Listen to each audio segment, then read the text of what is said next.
Welcome. So in this lecture we are going to start to discuss about our transverse momentum results in proton-proton collision. As in our previous video we already discussed multispecific results as well as we discussed pseudo-rapidity results in proton-proton collision. So if you forgot to watch, you have to watch that videos first, then have to move on to transverse momentum results in PP collision. Okay. So to start transverse momentum, first of all, you must have to know what is the transverse momentum in particle physics. Basically, the transverse momentum is the amount of particles momentum which is perpendicular to the beam direction. Okay, you know that our proton and proton at LHC is supposed to collide and that's along the beam axis. So the particles momentum which is perpendicular to the beam axis is so called as the transverse momentum. Okay, so in this lecture we are going to discuss our results of transverse momentum in proton-proton collision with using the three different energies as we did before. Like we have to check at zero point 0.9 tera electron volts, then goes to 70 eV. Lastly, we have to check at 13 tera electron volts, the most energy yet achieved in PP collision. Along with that, we will also check the jet dependence. We set our jet as on, means JD. We set our jet as off, here represents by J0. Okay, and while setting the jet as 1, which shows by this blue curve. Black curves represents the JD distribution, while J0 when the jet is set off represents the red distribution. So let's first discuss the general shape of these distributions at three different energies. So the spectra decreases rapidly with increasing PT. You can see along x-axis there is PT distribution in giga electron volt per C. Okay, so by increasing the spectra, by increasing the PT value, as you can see, the spectra decreases rapidly. You can see the spectra here at peak. As we increase the PT value, you can see there is a rapid decrease in the spectra. Also at the 70 eV there is a rapid decrease. Here also there is a decrease when you increase the PT. What it indicates, this results basically indicates that low momentum particles are most common, because you know that here is a peak. Okay, these are low momentum particles. So low momentum particles are most common. When you increase the transverse momentum, the high momentum particles are less frequent than low momentum particles, because low momentum particles showing the peak behavior which is at the top here also, and then at the most energy here you can see also there is a peak at low momentum, indicates that the low momentum particles are most common than high momentum particles, because high momentum particles you can see there is less frequent than low momentum particles. This is low, this is high peak. Low momentum particle shows high frequent behavior, high momentum particle shows less behavior. Okay, less frequent.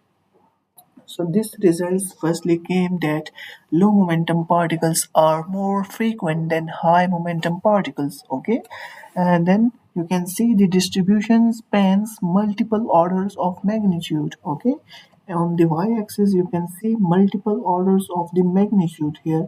So our logarithmic scale is used on the y-axis. That's why we use this logarithmic scale, okay, into the y-axis to capture both common low PT particles, okay, and rare high PT particles, because you know that low PT particles are most common and high PT particles are rare. Okay, so now let's move on to the check the variation of energies to check by changing to check how by changing the energies our results varies. Okay, so with increasing collision energies from 0.9 to 70 ev then 13, we see that the distribution exhibits a longer tail.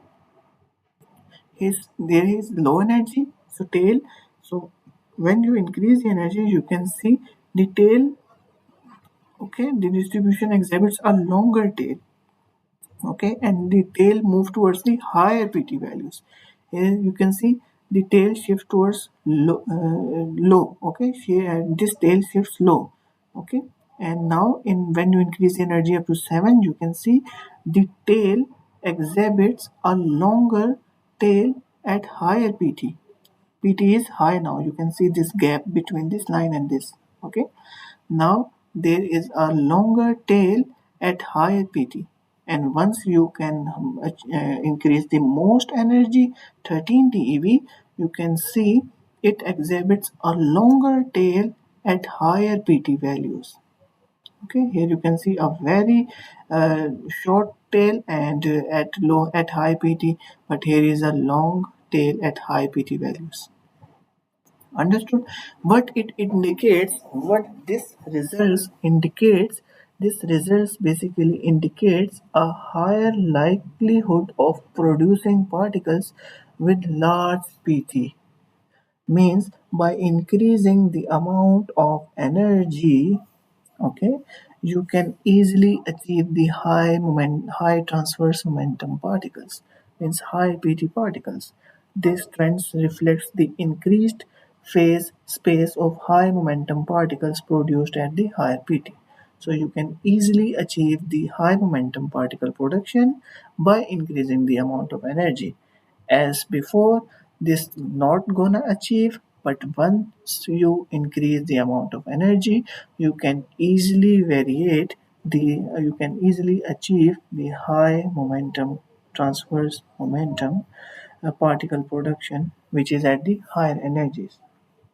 So these are the results for by increasing the amount of energies. Now let's move on to compare the data.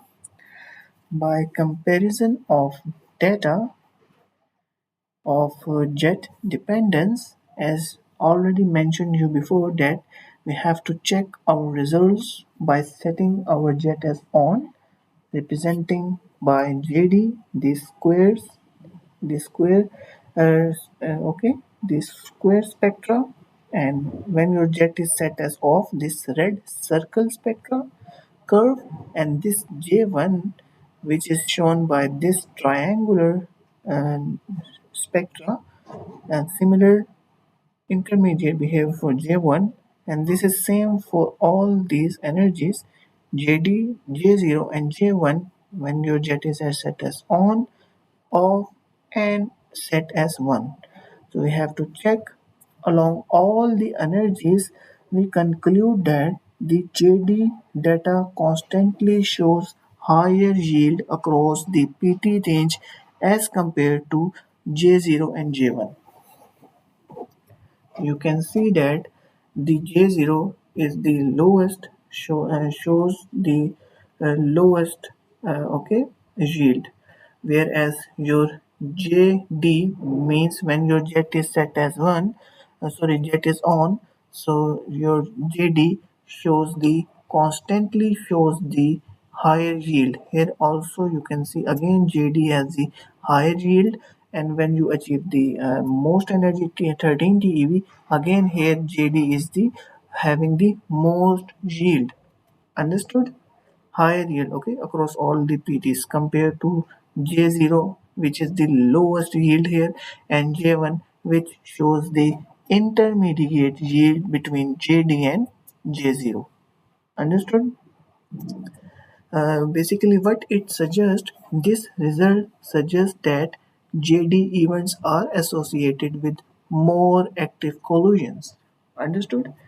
Your JD distribution, your JD, you can say your JD events are associated with more collisions, okay, more active collisions, while your J0 distribution shows non-active or less active active collisions. Okay, and you can see that this red curve, this red spectra, the J0 shows the lowest yield in all the three different energies, okay, especially at higher PT.